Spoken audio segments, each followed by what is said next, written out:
Boa noite a todas e todos. Bem-vindos à nossa audiência de revisão do Plano Diretor Estratégico. Nós tivemos uma primeira audiência na segunda-feira, audiências devolutivas, em que a gente está discutindo a minuta disponibilizada no site desde o dia 19 de agosto. Nós tivemos atividades nas macro-regiões, em que a gente fez algumas discussões, esclareceu dúvidas em relação à minuta. O processo de recepção de propostas já se iniciou a partir do dia 19 e no dia 21, na plataforma colaborativa, que vocês já devem ter acessado, www.gestãourbana.sp.prefeitura.gov.br. Então, nós estamos aqui fazendo a nossa segunda audiência. A ideia é ter uma pequena apresentação, bem breve, nos determos nos capítulos, nos títulos 3, 4 e 5, porque nós já fizemos uma apresentação detida do título 1 e 2 na segunda-feira, mas nada impede que a gente discuta toda a minuta, é só para diminuir um pouco o tempo de apresentação.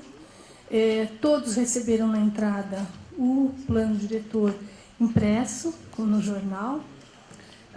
A plataforma colaborativa ainda receberá contribuições até amanhã, meia-noite, e nós estamos recebendo fisicamente também, na recepção, as contribuições por escrito, num formulário, ou se alguém quiser protocolar algum documento também, com o preenchimento do formulário, a gente está fazendo isso na recepção.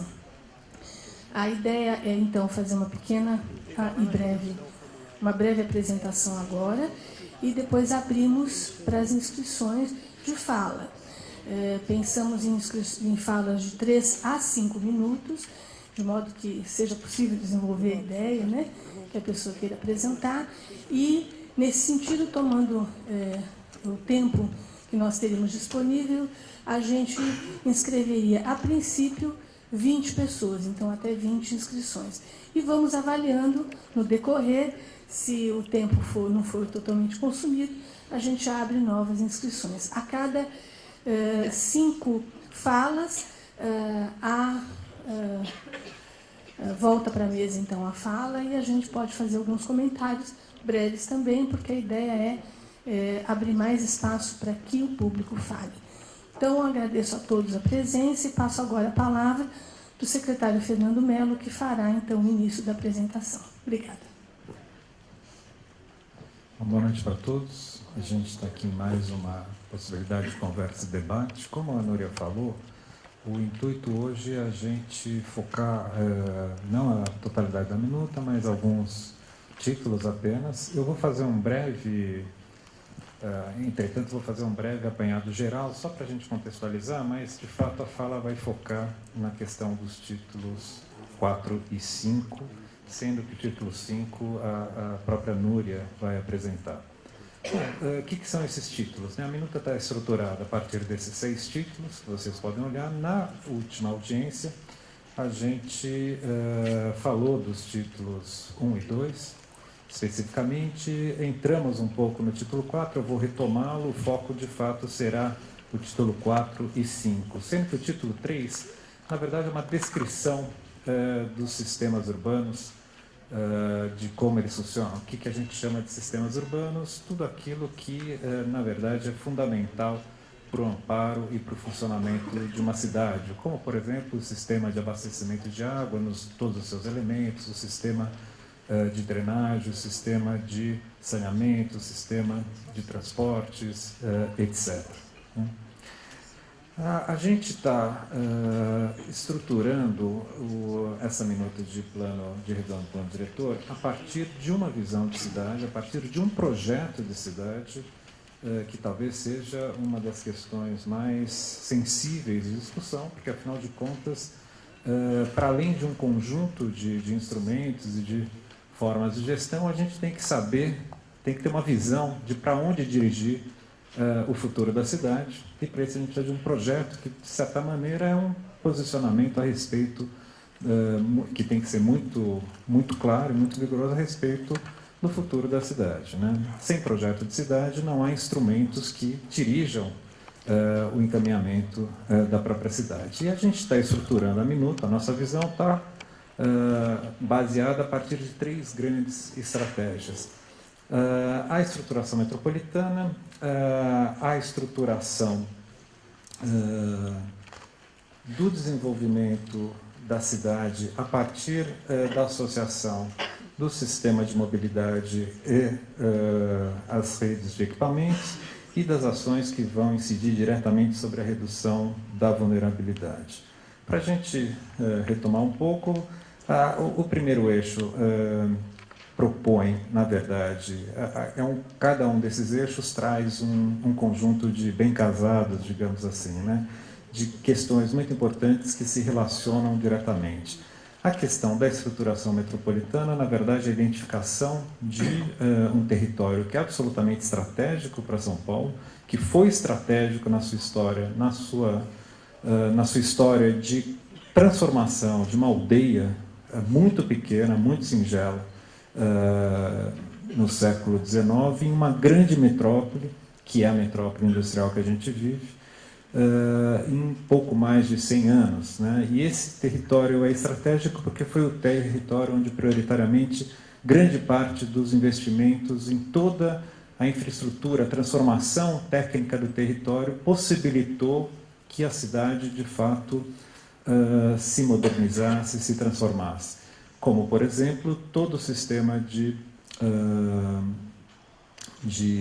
canalização dos principais rios, com 1000 problemas, com 1000 questões ambientais aí, mas que, na verdade, não só drenaram uma área muito significativa da cidade, como propiciaram a possibilidade da gente gerar energia através de Harry Border, aquela história toda que a gente conhece, que possibilitou a industrialização acontecer, onde se instalaram as ferrovias, onde se instalaram as fábricas que se abasteceram não só da energia, mas da própria água para os seus processos, onde se instalaram todos os bairros industriais, onde a cidade se fez de uma maneira muito importante, que ainda hoje é importante. E por que é ainda hoje importante? Porque é exatamente sobre essa base material de transformação da cidade que a gente tem as maiores oportunidades de transformar justamente no momento em que a cidade já não é mais aquela cidade industrial, as fábricas da Matarazzo e as suas chaminés de tijolo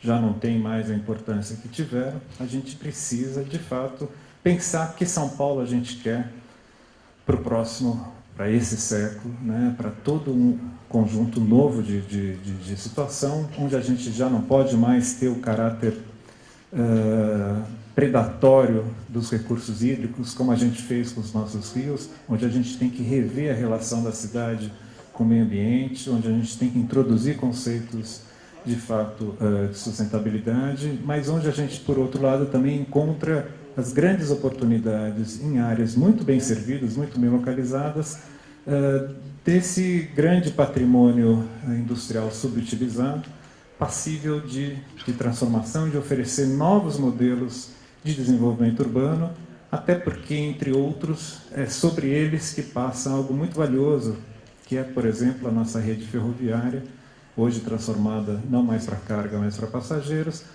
onde as linhas de metrô se entroncam, onde os corredores de ônibus também vão se relacionando, etc. e tal. É um território que, então, permite a gente pensar não só o município, mas toda a metrópole, porque ele é um território que diz respeito a tudo aquilo que São Paulo, todas as dinâmicas de São Paulo, não apenas do município, mas de toda a região. E o que a gente vê aqui é uma área que tem uma farta distribuição de empregos e uma pouquíssima densidade. E a gente quer promover, então, esse casamento, né? Processos onde a oferta de emprego seja balanceada com o povoamento dessas áreas e, por outro lado, aquelas áreas que têm muita gente morando possam receber, como, por exemplo, as áreas na Zona Sul e na Zona Leste, em especial esse eixo da CUPC e da Rio Verde de Jacu, possam receber áreas muito adensadas, com pouquíssimo emprego, possam receber serviços e empresas que permitam o desenvolvimento dessas regiões e que a gente possa distribuir a oferta de serviços, bens urbanos, comércio, emprego por toda a cidade, não mais concentrando os valores numa porção pequena do território, mas distribuindo as oportunidades para a totalidade da cidade. A segunda coisa que é muito importante, que diz respeito ao direito à cidade, que diz respeito à possibilidade, à oportunidade, à possibilidade de escolha, que é a gente, de fato, pensar São Paulo, enfrentar o problema da mobilidade em São Paulo, que é dramático, eu não preciso aqui descrevê-lo, e pensar que uma cidade que tem uma modernização incompleta, que tem um déficit habitacional gigantesco, que tem um perfil de população que está se alterando cada vez mais. As famílias, antigamente estruturadas numa média de 5 pessoas por família, tendem cada vez mais a reduzir, isso em função do envelhecimento da população, em função de outras estruturas familiares, de uma série de coisas que fazem com que o déficit nunca seja, de fato, zerado. E aí a cidade precisa, para receber a nós mesmos, receber nossos filhos, receber um processo histórico que é sempre contínuo, ela precisa continuamente se renovando, e para isso a gente imagina que será fundamental organizar esse processo de desenvolvimento, não mais sobre as áreas sensíveis das reservas ambientais, da Cantareira, das represas ao sul, mas tampouco a gente sabe que a área central consegue e conseguirá receber todo esse desenvolvimento. A gente precisa, mais uma vez, difundir as oportunidades por todo o território, e a gente precisa difundi-las, dessa vez, de fato, totalmente articuladas, totalmente casadas com a rede de mobilidade. A oferta da expansão da rede de mobilidade e o desenvolvimento urbano tem que caminhar passo a passo a partir desse momento. Essa é uma proposta. E, por fim, algo que é o tópico aqui do título 4, que é a redução da vulnerabilidade. O que significa isso? São Paulo é a cidade mais rica do país, é uma das cidades, ela produz aproximadamente 10%, a metrópole produz 20% de todo, 18% de todo o PIB do país. É uma dinâmica impressionante, é uma cidade rica e, entretanto, é uma cidade profundamente desigual, onde algo em torno de 1/3 da população vive em condições muito precárias. Condições sociais, condições econômicas e condições territoriais, ou seja, moram em locais, em territórios que são muito frágeis, onde a gente encontra inúmeros problemas. A única forma da gente, de fato, colocar São Paulo, por um lado, num ritmo de desenvolvimento sustentável, é equilibrar as graves distorções da cidade e, ao mesmo tempo, reduzir as desigualdades. Pressupõe a gente ter ações muito concretas de melhoria de territórios frágeis e expansão dos investimentos que possam receber oportunidades que permitam a cidade se equilibrar como um todo. Porque se as oportunidades não surgirem, se a reversão desse quadro de vulnerabilidade não acontecer, a gente vai ter as pressões de adensamento, as pressões sociais, as pressões de mobilidade que a gente vem seguindo. Então, parece que a homogeneização da qualidade de vida na cidade, das oportunidades, dos investimentos em infraestrutura que dão suporte à vida urbana são absolutamente fundamentais. E para isso, e como a gente não quer um plano diretor apenas como uma carta de boas intenções, a gente precisa definir para onde os investimentos e as ações devem acontecer de forma prioritária, de cada uma das políticas setoriais. O que quer dizer isso? Os investimentos na expansão da rede de transporte, é uma política setorial. Os investimentos na rede de equipamentos sociais, é outra política setorial. Os investimentos em saneamento, drenagem, coleta de resíduos sólidos, etc., etc. Cada uma dessas políticas, ela precisa ser territorializada, porque uma coisa é falar que eu vou construir 172 creches, porque é uma demanda da população, outra coisa é dizer que as 172 creches estarão localizadas no bairro A, B, C, D, etc. Né? Isso muda completamente o quadro. E não só territorializadas, como elas precisam estar articuladas. Ainda que São Paulo seja uma cidade rica, os recursos que a gente tem na cidade são insuficientes, são escassos. E se a gente não articular as políticas, primeiro, elas não vão dar certo. Em segundo, a gente não vai poder criar sinergias que poderão multiplicar os recursos existentes. Eu vou explicar isso um pouquinho mais para frente. Bom, uma das questões principais, então, para a gente oferecer essa maior oportunidade e direito de escolha, o que é o direito de escolha? É eu poder também me movimentar pela cidade, eu poder escolher qual escola é melhor para o meu filho, eu poder escolher maiores oportunidades de emprego, eu poder escolher quais bens e serviços urbanos eu posso acessar e assim por diante. Isso é democratização da cidade.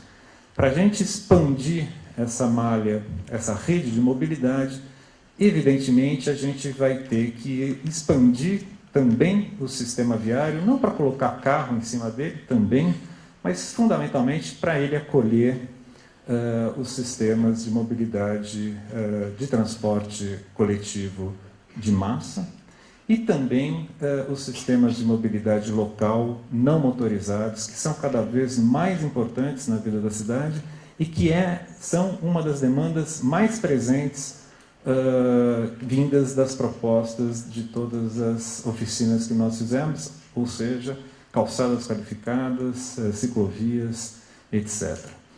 Para isso, há um leque de intervenções no alargamento do sistema viário, e é curioso que quando a gente pega todas as vias que são imaginadas de serem propostas, não imaginadas, propostas de serem construídas ao longo de 10 anos, a gente vê o quão concentradas ou quão direcionadas elas são para essas manchas amarelas, que são exatamente as manchas de vulnerabilidade. Então, para a gente expandir a rede de transporte, a gente vai precisar abrir uma série de...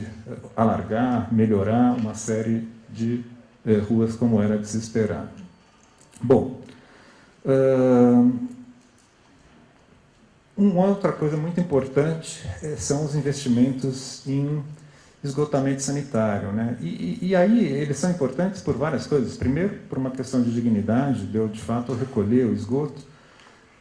E segundo, porque se eu não o fizer, esses esgotos vão exatamente poluir os nossos rios, vão poluir os nossos mananciais, vão poluir as nossas represas.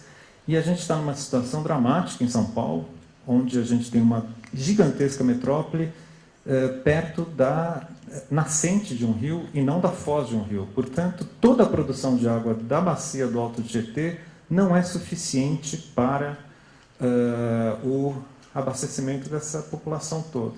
A gente exporta água de Piracicaba e, com isso, a gente, inclusive, impede que outras regiões se desenvolvam porque elas perdem a sua capacidade de abastecimento não só das cidades, como, sobretudo, na região de Piracicaba,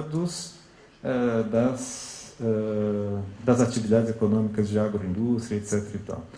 Então, o sistema de esgotamento é muito importante. E dos grandes sistemas que precisam ser enfrentados é o recolhimento de esgoto de todas as áreas precárias, informais, da cidade, onde a dita cidade informal se instala. E, mais uma vez, a gente vê que essas linhas vermelhas elas têm uma presença muito significativa nessa macro-área de vulnerabilidade. A questão do risco também é muito importante, né? A gente, São Paulo, está vivendo um processo de... como é que, melhor dizendo, o mundo está vivendo um processo de mudança climática, e como esse processo de mudança climática se rebate especificamente em São Paulo. A gente não precisa se preocupar com maremoto, tsunami, elevação do nível do mar, evidentemente a gente está no Planalto, mas a gente tem que se preocupar com a questão regime pluvial, as chuvas, né? E, ao que tudo indica, São Paulo vai ter um regime de chuvas mais intenso e mais violento, e a gente tem um problema cada vez mais crônico das enchentes, e as enchentes não é só o problema do carro que não passa na marginal, mas é também de áreas muito grandes da cidade que foram ocupando territórios de grande risco, e antes de mais nada a gente também tem que se ater a o plano ter diretrizes e ações muito claras no sentido de preservar a vida da sua população, da população da cidade. E, mais uma vez, essas áreas de risco e as ações necessárias a mitigar esses riscos se encontram prioritariamente sobre esses territórios de grande vulnerabilidade. E a questão da expansão das áreas verdes, né? E saneamento, risco, áreas verdes, a questão da reurbanização de territórios precários são todas faces de uma mesma moeda, né? Porque quem está em risco está exatamente sobre as áreas de córregos, sobre a rede hídrica, uma vez deslocados para poder fazer o saneamento e o sistema de drenagem, a gente precisa reocupar esses espaços e não podemos reocupá-los com novas construções, novas invasões, a gente tem que justamente reocupá-los com usos que garantam a sustentabilidade ambiental, e o sistema de áreas verdes é fundamental para uma série de coisas na cidade, seja do ponto de vista da mitigação de graves problemas ambientais, quanto também da oferta diária de lazer e de qualidade de vida para toda a população. Essas são as manchas que vocês veem. Depois tem uma questão fundamental, que é a expansão da rede de atendimento de equipamentos sociais da cidade. A cidade tem carência de uma série de equipamentos. Um dos mais dramáticos é a questão das creches, talvez uma das coisas que mais afetam a população.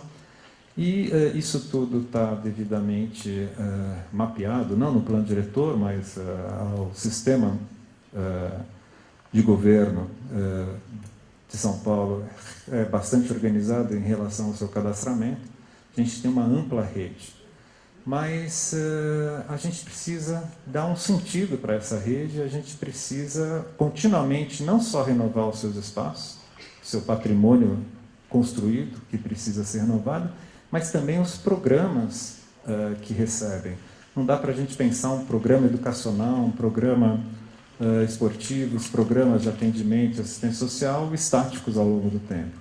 E a gente está propondo uma lógica de articulação de todos os equipamentos, de todas as ofertas de equipamentos sociais, a partir de um sistema de rede que traz algumas inovações interessantes, a saber, por exemplo, a gente tem uma política de oferta de áreas públicas de lazer e esportes, super bacana.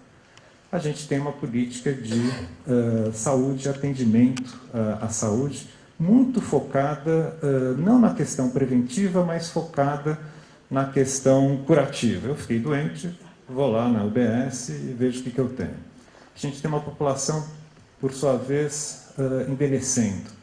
Então, há uma pergunta, uma questão que a gente poderia pensar, poxa, por que os equipamentos de saúde não poderiam estar relacionados, inclusive no mesmo lugar, que alguns dos grandes equipamentos de esporte e lazer, para oferecer a saúde não como questão curativa, paliativa, mas preventiva, relacionar saúde com a prática de esportes e lazer.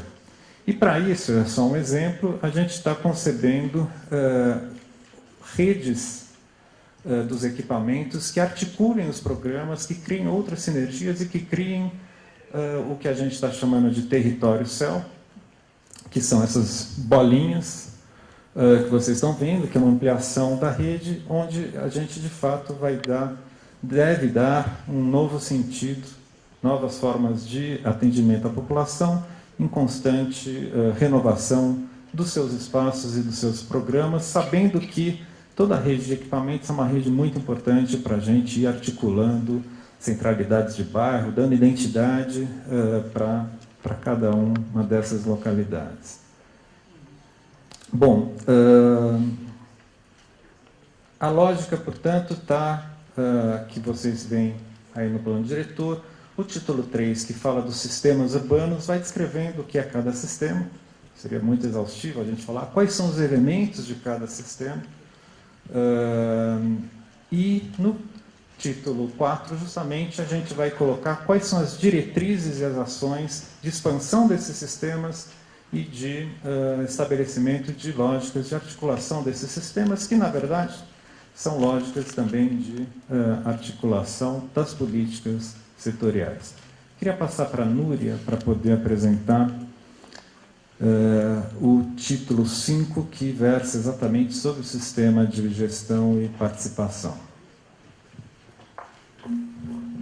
Obrigada, Fernando. Eu queria propor que, enquanto eu fizesse a exposição, os nossos colegas, o Jonas e o Carlos, já começassem a recepcionar a inscrição de quem quiser fazer o uso da fala inicialmente. Então, o Jonas está aqui e Carlos está ali. O importante desse pedaço, desse título do PDE, é justamente a intenção de ampliar os canais de participação e a esses canais também ampliar as atribuições de fiscalização e controle.